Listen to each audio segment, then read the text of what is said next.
of Egypt, as thou comest unto Zoar.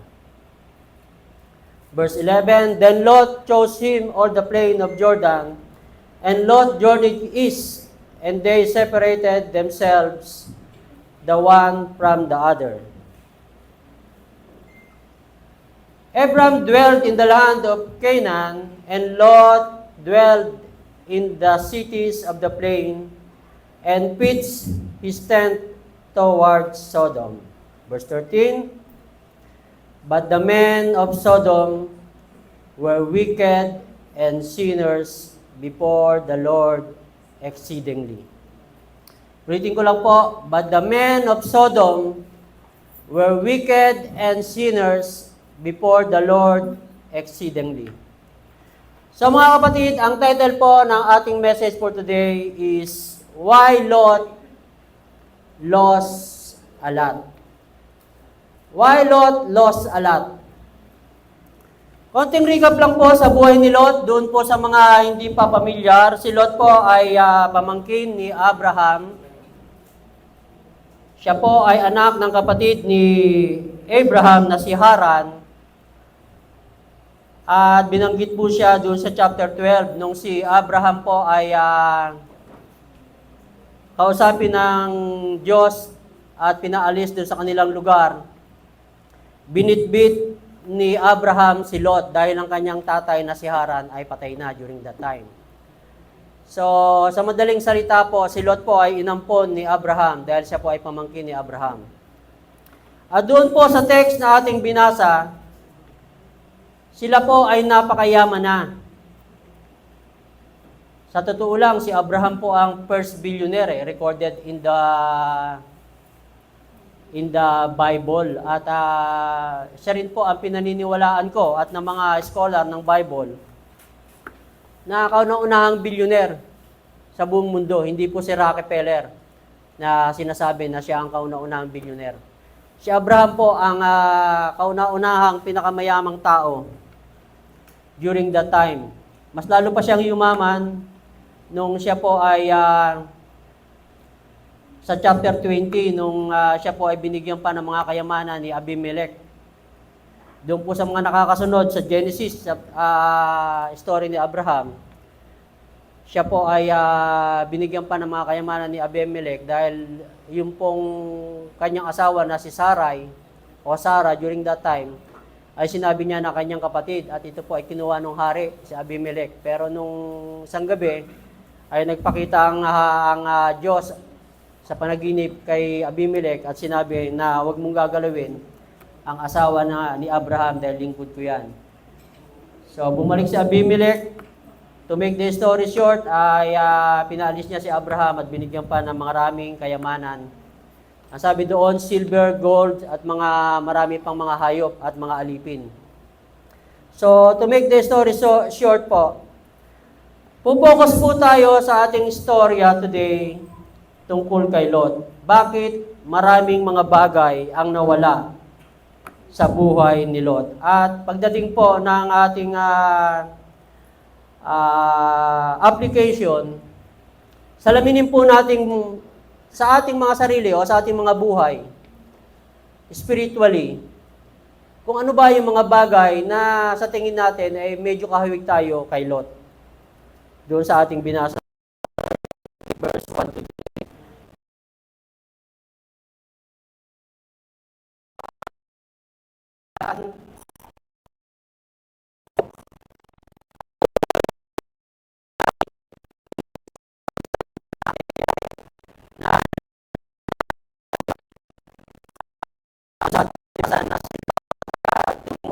Dumako doon sa lugar ng Sodoma and Gomorrah, kung saan ang lugar na to ay tinupok ng Lord. So sa madaling salita, lahat ng kayamanan ni Lot ay nawala, pati ang kanyang mga mahalagang bagay pa sa kanyang buhay. So point number 1, why Lot lost a lot? Point number 1 is the reason. Ano ba ang reason o dahilan? Number 1 po is weak devotion. Weak devotion ang unang dahilan ng kanyang mga kawalan sa kanyang buhay. Bakit po weak devotion? Sa record po ni Lot, wala pong record na si Lot ay sumangguni sa Diyos sa kanyang mga tala sa Biblia. Wala pong record na si Lot ay nag-pray, wala pong record na si Lot ay humingi ng sangguni sa Panginoon patungkol sa kanyang buhay. Kundi, siya po ay yumaman lamang dahilan kay Abraham lamang po, mga kapatid. Siya po ay nasabit lamang kay Abraham at isa po itong representasyon na pag tayo po ay nasa isang taong righteous o isang taong makadiyos, ang blessing ng Panginoon ay dadaloy din sa iyo. Dahil kahit papano, ang iyong mga naririnig at pinapaniwalaan ng iyong master, maaaring ma-adapt mo rin. Pero sa kaso po ni Lot, maaaring na-adapt niya mga konting faith prior doon sa Diyos ni Abraham, pero bandang uli siya po ay bumaliktad din. So, number 1 po is weak devotion. Kaya po maraming nawala kay Lot. At sa atin bilang isang Kristiyano, number 1 na pinakamagandang sandata ng isang Kristiyano sa umpisa ng ating araw, na tayo ay may pakikipag-usap sa Diyos. Para ang buong araw natin ay smoothly guided ng Panginoon Diyos. Kaya nga ang quiet time ay laging pinupulso o laging pinapaalala sa atin ni Pastor Noel. So number 2 po is wrong decision. Wala ba slide? Meron. So wrong decision. Lot made the decision how most people make decisions by leaning on his own understanding. He weighed the choice using a worldly scale of value. Dito po isang patunay lamang na sa pagdidesisyon ni Lot ay hindi siya sumangguni sa Panginoon o hindi siya, lumakad siya ng by sight, hindi by faith. Mamaya po, himayin natin yung chapter 13, doon sa ating sa last points ng message. 3 message lang po tayo today. The reason, the result, and the resolution. 3 points. At tulad ng sinabi ko, yung wrong decision po ay nag-decision si Lot by sight. At sabi nga, Lot made the decision how most people make decisions by leaning on his own understanding. Sumasalungat po yan sa prinsipyo ng Bible na ang sabi po ng Bible sa Proverbs chapter 3 verse 5 to 6, trust in the Lord with all your heart and lean not on your own understanding. In all your ways, submit to Him and will make your path straight. So sa madaling salita po, ang reason ng mga kawalan sa buhay ni Lot ay weak devotion na nagresulta sa kanyang wrong decision. Pagka mahina po ang ating devotion, a fellowship sa Panginoon Diyos, wala na yung mga Bible reading, wala na yung mga Word of God, ang sasabihin ko sa iyo kapatid, gagawa ka na ng sarili mong desisyon, not by the will of God. Ito ay kukonsider mo na sa sarili mong paningin mas maganda ang decision mo. So medyo bibilisan lang natin, doon po tayo magtatagal sa pangatlong points natin. Pangalawang points, the result. Tulad na sinabi ko kanina, brethren, ang binasa natin kanina, hindi nakalagay doon yung mga kalugian ni Lot, kundi ito po ay nakatala sa chapter 19. Pwede niyo po siyang sundan sa Genesis chapter 19. Ano po ba ang mga nawala kay Lot? Unang-una po, yung kanyang faith. Mga mahalagang bagay po, yung mga nawala sa kanya. Yung kanyang pananampalataya o faith. And then, pangalawa is fellowship with God. Obvious naman na ang kanyang pagkikipag-fellowship ay nawala na dahil nga weak ang kanyang devotion. And then, pangatlo po, ay yung kanyang family.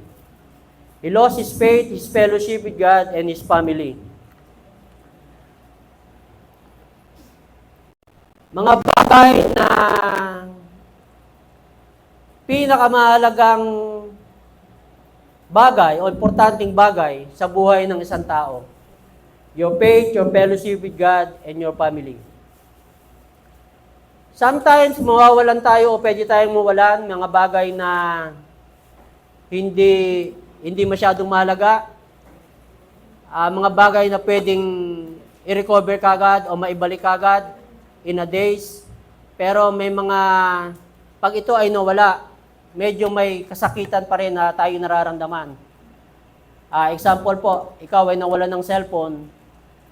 Ang cellphone ay pwede mong i-recover kagad kung may pera ka. Pwede mo siyang maibalik kagad. Pero masakit pa rin sa pakiramdam kung ikaw ay mawawalan ng isang bagay, katulad po ng example natin na gano'n. Unlike kay Lot po, ang mga nawala po sa kanya ay mga bagay na mga malalaki at mga bagay na hindi basta-basta pwedeng ibalik kaagad. So sa third point po mga kapatid, dito po tayo sasalamin. Ang third point po natin is the resolution. First point is the reason. Second point is the result. And the third point is the resolution.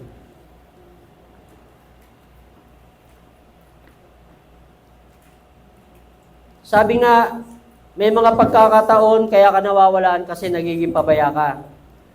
Iyon ang rason kaya ka nawawalan. At kung pabaya ka, mawawalan ka talaga. So mga kapatid, sa araw na to, magkaroon po tayo ng evaluation or self-examination tungkol sa buhay ni Lot.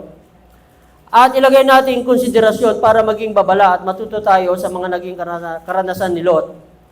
Isalamin natin sa kanyang buhay ang mga bagay na ginagawa natin for now. Ang mga bagay na ginagawa natin tungkol sa ating buhay, spiritually, mas lalo na.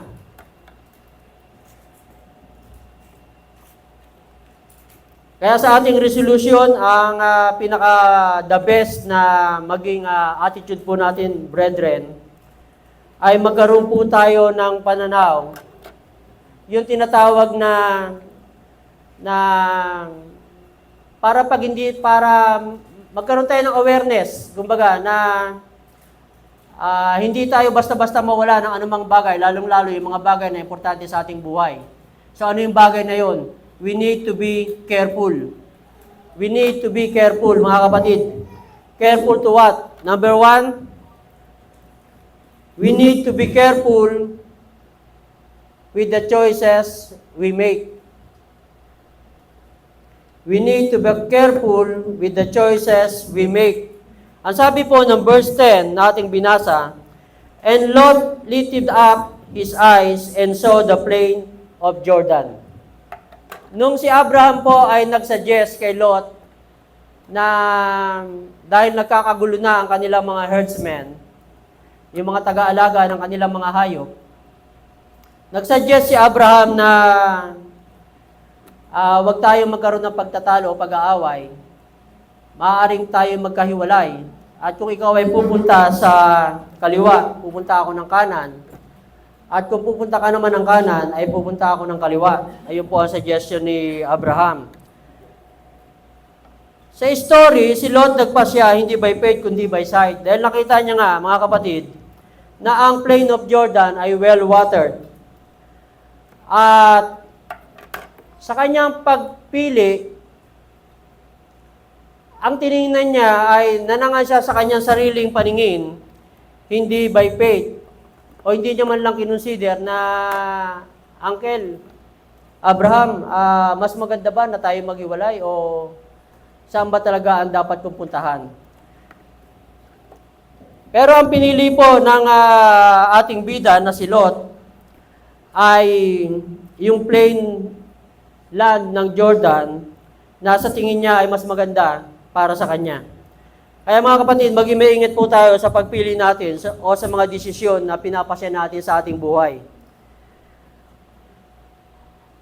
Si Lot pumili ng lupa ng Jordan dahil nakita niya ang plain Jordan, ang plain land ng Jordan ay well-watered.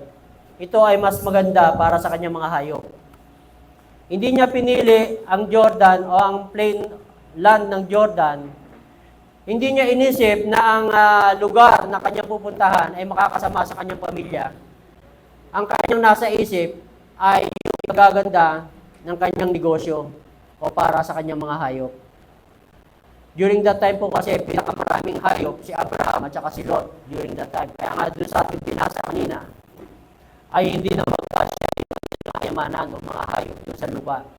Kaya nga si Abraham ay nagsuggest na sila ay maghiwalay. So mga kapatid, kung ito po ay sasalamin natin sa ating mga buhay ngayon, may mga desisyon tayo sometimes sa ating buhay na hindi natin pinag-iisipan o hindi natin masyadong binibigyan ng weight patungkol sa prinsipyo ng Biblia.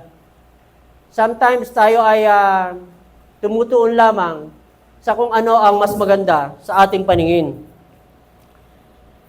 Sa buhay ng tao, ang isang tao ay punong-puno ng mga decision making.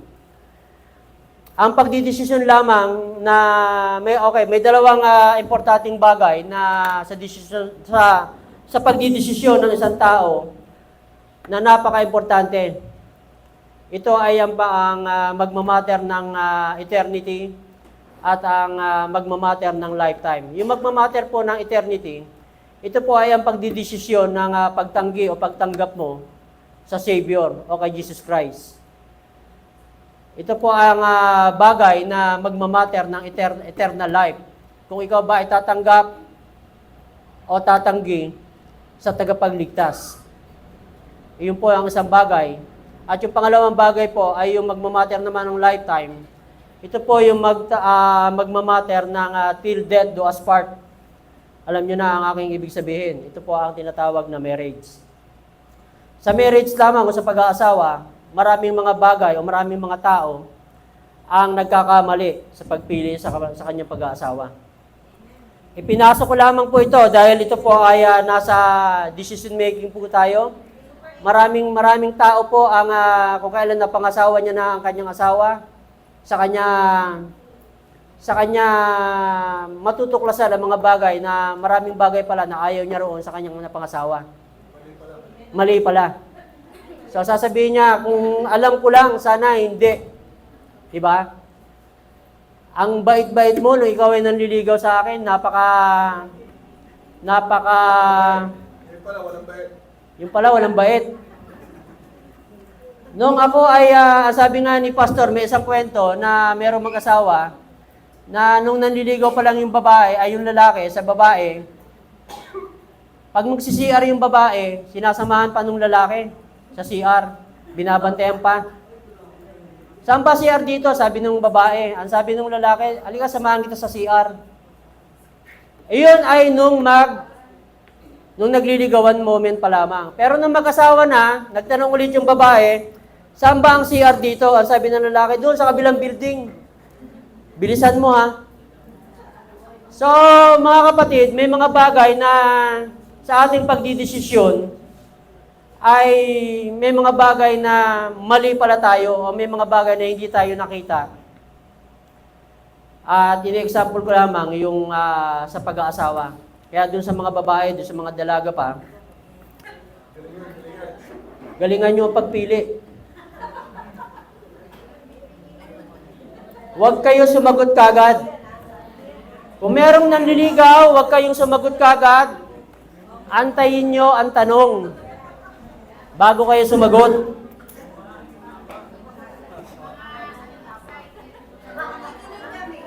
Nakikinig ang mga dalaga. So mga kapatid, sa marriage pa lamang o sa pag-aasawa, ay may mga bagay o decision making na tayo ay sometimes may mga pagkakamali.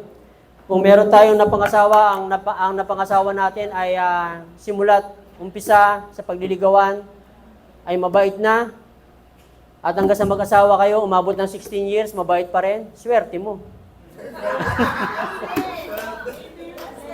Amen. Diba? So, may mga ganun po. So, ang ibig ko lamang sabihin mga kapatid, in everyday living, may mga pagpapasya tayo na dapat nating ipagpasya. Sa pag-aaral, sa mga course na kukunin, lahat yan, meron tayo sa trabaho na papasukin. May mga decision making tayo. Ang ibig ko lamang pong sabihin, kung ang mga bagay na ating dinidesisyon today ay wala namang kinalaman sa Panginoon, wala pong kwenta ang mga bagay na yun. Amen? Ang sabi nga, be not wise in your own eyes.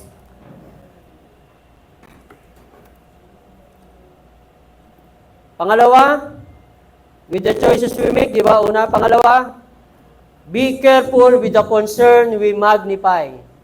Be careful with the concern we magnify. Dapat may slide nito. The brain is journal is good water. Sabi nga ng verse 10, everywhere for his animals, sabi ng sabi ko kanina, si Lot ay ang kanyang negosyo, ang kanyang mga hayop, sa ikagaganda ng kanyang mga hayop. Hindi niya naisip na ang land of Sodoma o Sodom, ang sabi ng verse 13, but the land of Sodom is very wicked before the eyes of the Lord. Ang mga tao po doon sa Sodom ay sobrang masama sa paningin ng Panginoon Diyos, pero hindi po ito tiningnan ni Lot. Actually, doon sa kanyang pagpili, mamaya po babanggitin natin, nakita ni Lot na Sodoma at Gomorrah ay maganda para sa kanyang mga hayop, pero hindi niya nakita na ito ay makakasama sa kanyang pamilya. So, ang sabi ng Colossians chapter 3, verse 2, set your affection on things above, not on things on the earth. May mga bagay na masyado nating minamagnify. May mga bagay na kino-concern tayo na masyado natin minamagnify na wala namang kinalaman sa pagiging Kristiyano natin. Minsan po nangyayari po yan sa mga buhay ng believer. Isang example po ay magtatrabaho ka sa malayong lugar, iiwanan mo ang church, iiwanan mo ang pamilya mo, isang bagay po na ekis kagad sa wisdom ng Biblia. Isang bagay na ekis kagad sa wisdom ng Biblia dahil ang sabi po ng Bible, ang sabi nga ni Joshua, for to me and my family, we will serve the Lord. Paano mo masasamahan ng pamilya mo all together kung ikaw ay wala o kung ikaw ay laging busy sa trabaho? So, ang pinupunto lang po natin dito mga kapatid, ano ba ang kino-concern mo o minamagnify ng concern mo sa iyong lakad araw-araw o sa iyong mga desisyon o sa iyong buhay bilang isang Kristiyano? Ang sabi ng Romans chapter 12 verse 2, do not be conformed to this world, but be transformed by the renewing of your mind, that you may be proved what is that good and acceptable and perfect will of God.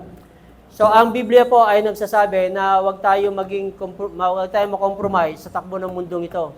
Dahil ang takbo ng mundong ito, bilang isang Kristiyano, ito po ang hihila sa iyo, palayo, sa pagkilala mo o sa pagsamba sa Diyos. Remember mga kapatid, ang diablo ay may capacity din na i-bless ka. Hindi lahat ng blessing ay galing sa Diyos. May capacity rin si Satan na bigyan ka ng pagpapala. Mapalayo ka lamang sa Diyos. Ang sabi nga ng 2 Timothy chapter 2 verse 4, no man that warreth entangled himself with the affair of this life. Ang sabi sa Tagalog, walang isang sundalo na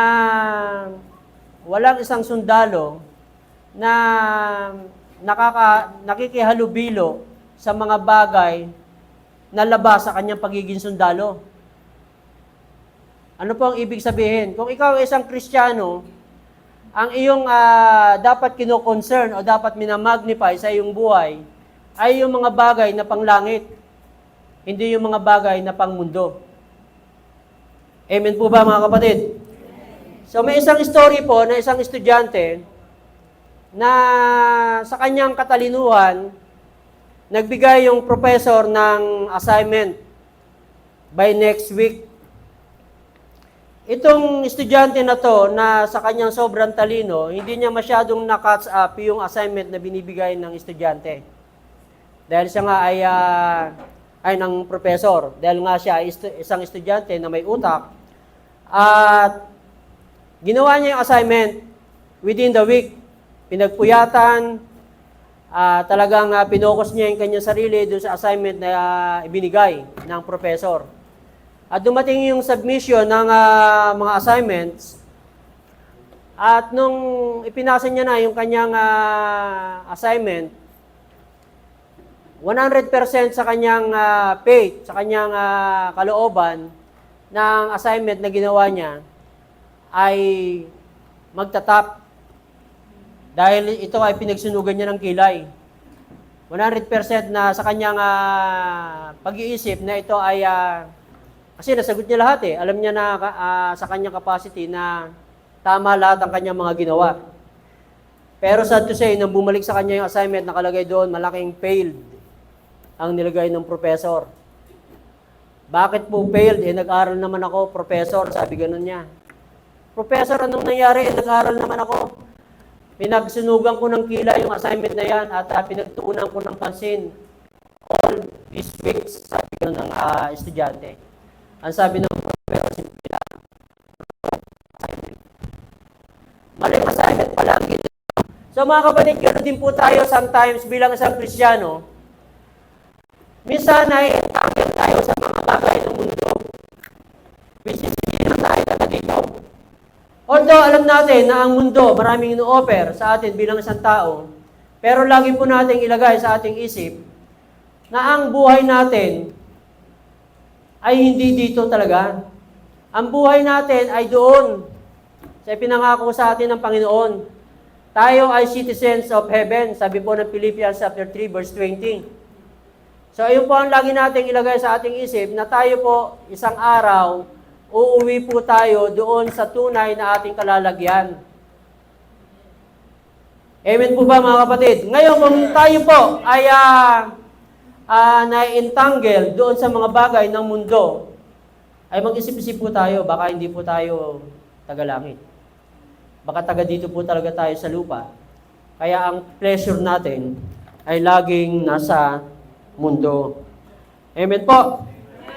Pangatlo, be careful with the counsel we miss.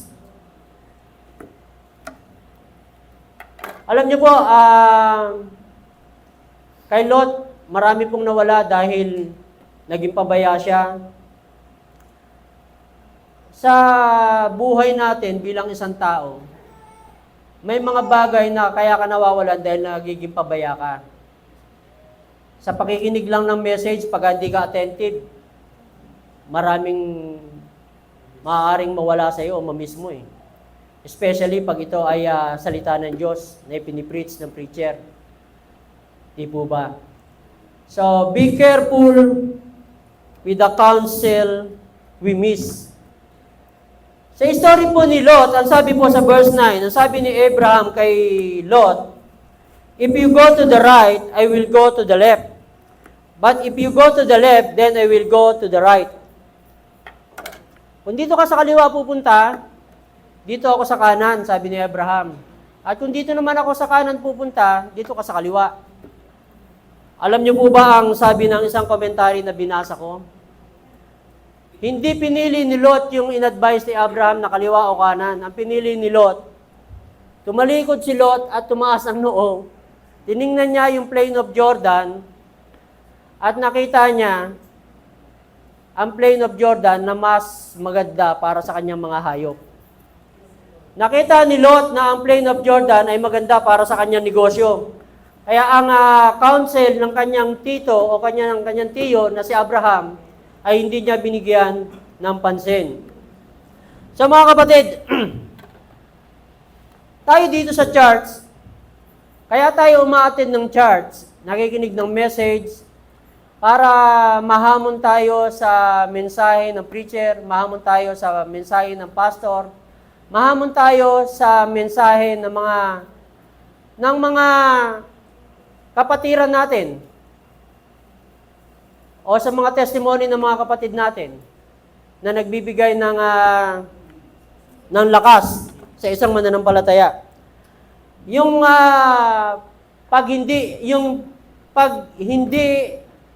pag-intindi ni Abraham sa counsel pag-intindi ni Lot sa counsel ni Abraham, ayun po ang isang bagay na nagdala sa kanya sa kapahamakan.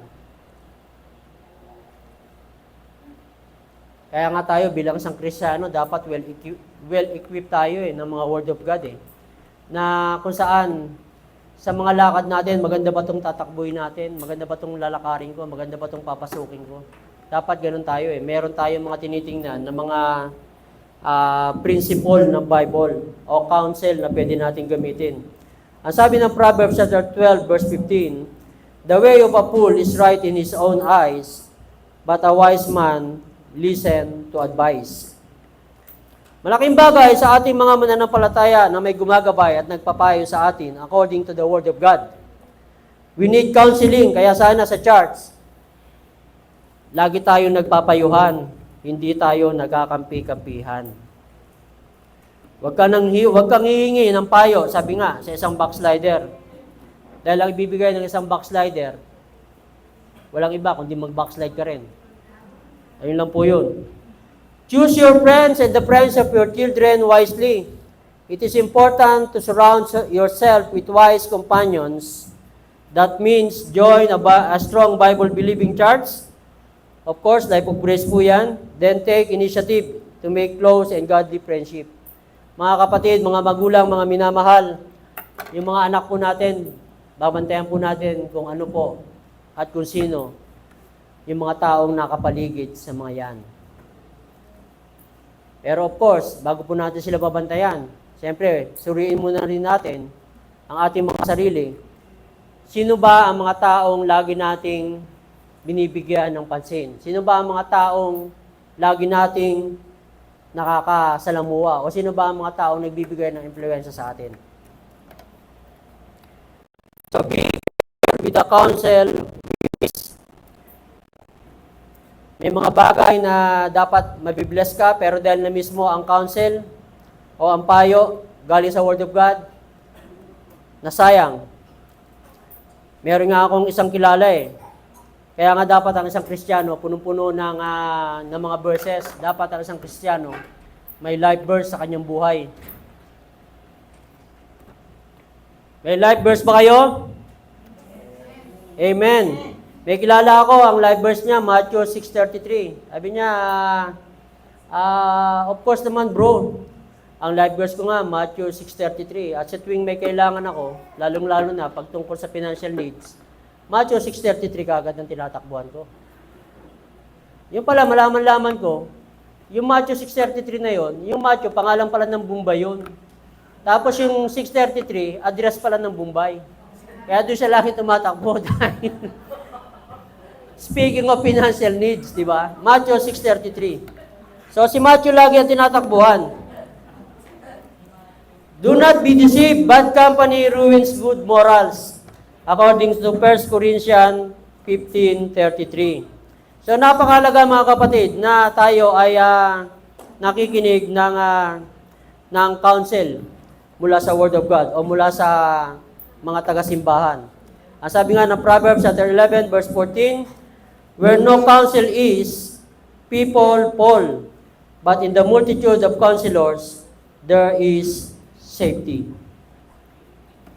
Pang-apat, be careful with the character we manifest.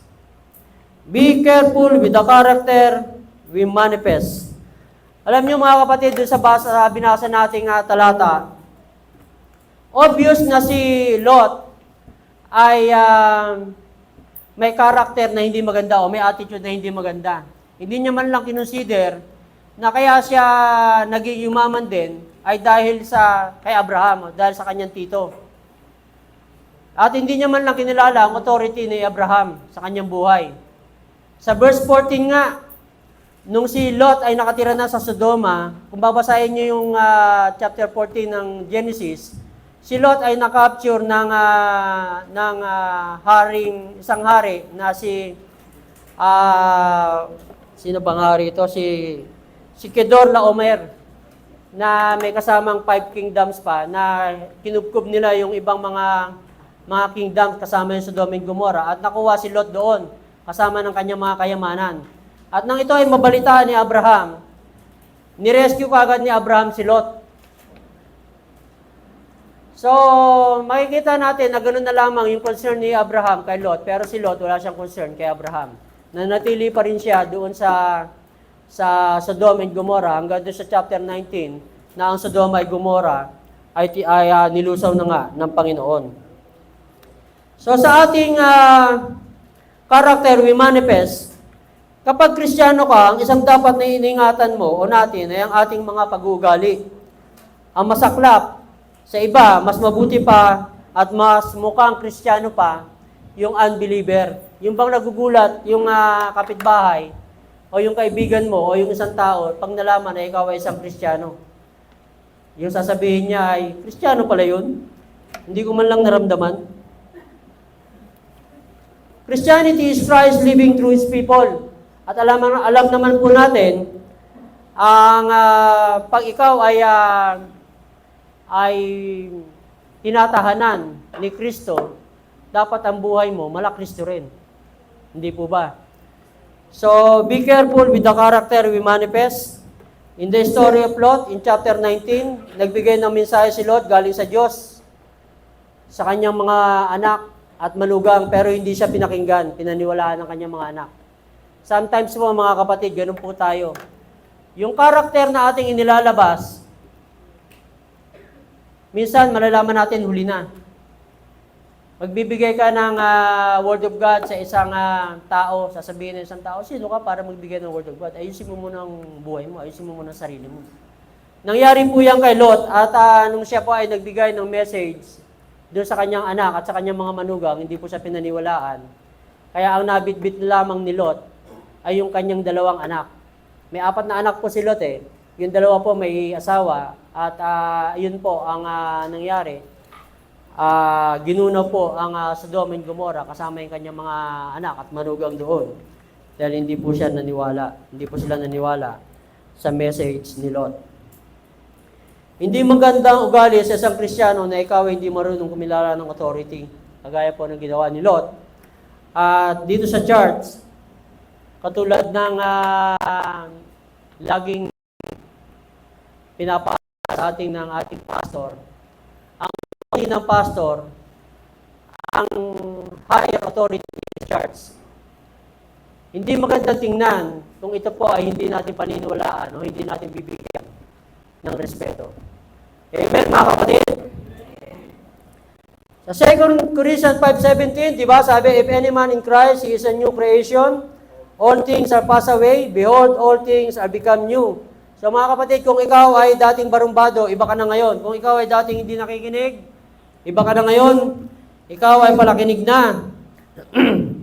More especially pag ito ay patungkol sa spiritual life. And then, 5, be careful with the course we are moving o yung direction ng ating buhay.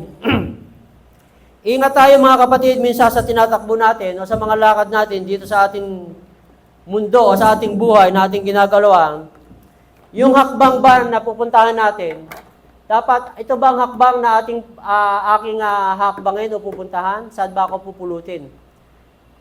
Ito bang hakbang o aking desisyon? Ito ba ay hindi makaka-affect? Ito ba ay hindi sumasalungat sa prinsipyo ng Bible? Dahil kung ito po ay sumasalungat sa prinsipyo ng Bible, magdalawang isip ka na hanggang 10 pag-iisip. Dahil sinasabi ko na walang magandang patutunguhan ang hakbang na yon.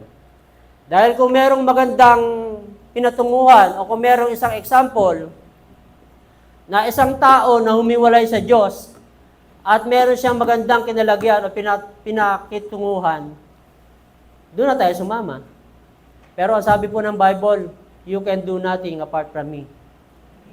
So mga kapatid, malinaw na sinasabi ng Bible na wala kang magagawa kung ikaw ay hiwalay sa Diyos.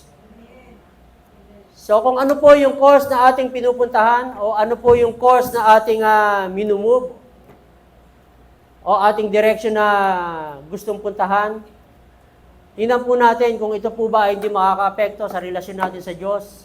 Hindi po ba ito makaka-apekto sa fellowshipping with the brethren? Hindi po ba ito makaka-apekto sa aking spiritual life? Saan ba ako pupulutin ng mga bagay na aking gagawin sa mga bagay na ito?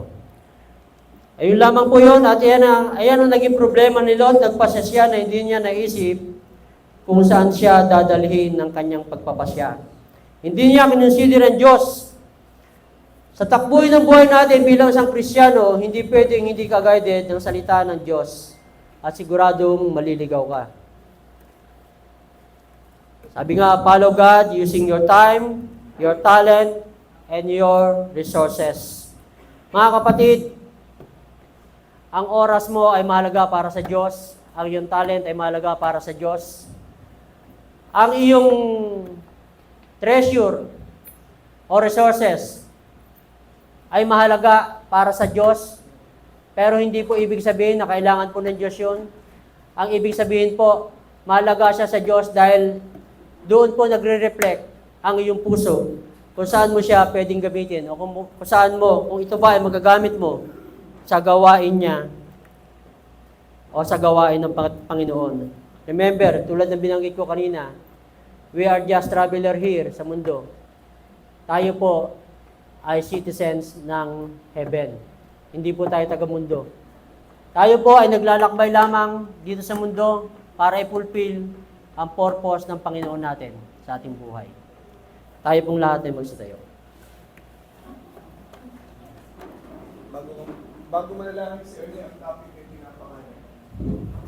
Kasi yung buhay po natin, kung anong kinatatayuan mo ngayon at nasaan ko ngayon, yan po ay resulta ng mga decision kahapon. Hello? Si Lot po ay minsan nagkaroon ng he was one time confronted to make a very vital decision in life. At yun po yung naging dahilan ng kanyang naging kawalan. Wrong decision due to a weak Emotion. o yung galing na kung ano yung message mo, Brother Ernie. Diba? Amen. Again, kaya mahalaga po yung mga desisyon gagawin. May kinalaman po yan sa ating bukas. Yung buhay mo ngayon ay resulta ng mga desisyon ginawa mo. At yung magiging buhay mo, bukas, ay may nakasalalay sa decision gagawin mo ngayon. Again, one more thing. Isa yung sinabi ko pangalawa, life is not made by chances, but by choices.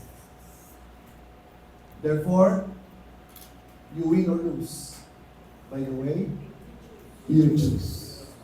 Be careful with your choices. It will result to a kind of tomorrow you want. Okay, Amen.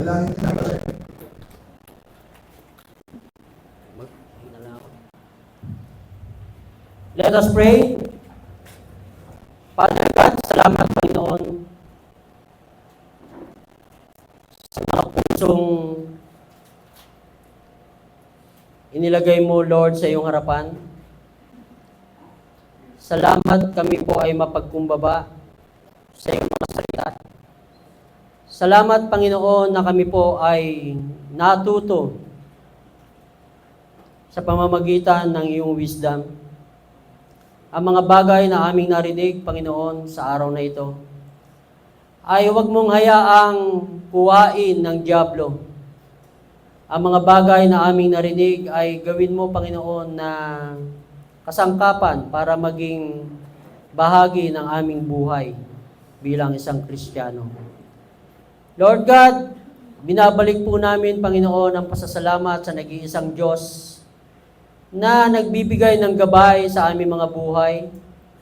Ang Diyos na nagsabi, hindi kita pababayaan. Ang Diyos na nagsabi siya ay tapat sa kanyang mga pangako. Lord, tunay po, Panginoon, na ikaw lamang ang nag-iisang Diyos na dapat naming sambahin. Sapagkat ikaw po ang Diyos na aming Creator, ikaw po lamang ang Diyos na nakakaalam ng aming mga buhay. Panginoon, ikaw po ang nagplano ng aming mga buhay. Patuloy niyo po kaming ihatid. Patuloy niyo po kaming bigyan ng guidance para maabot po namin ang mga planong ito para sa iyong kaluwalhatian, Panginoon. Maraming salamat po, Panginoon, sa araw na ito. In Jesus' name we pray. Amen. Amen.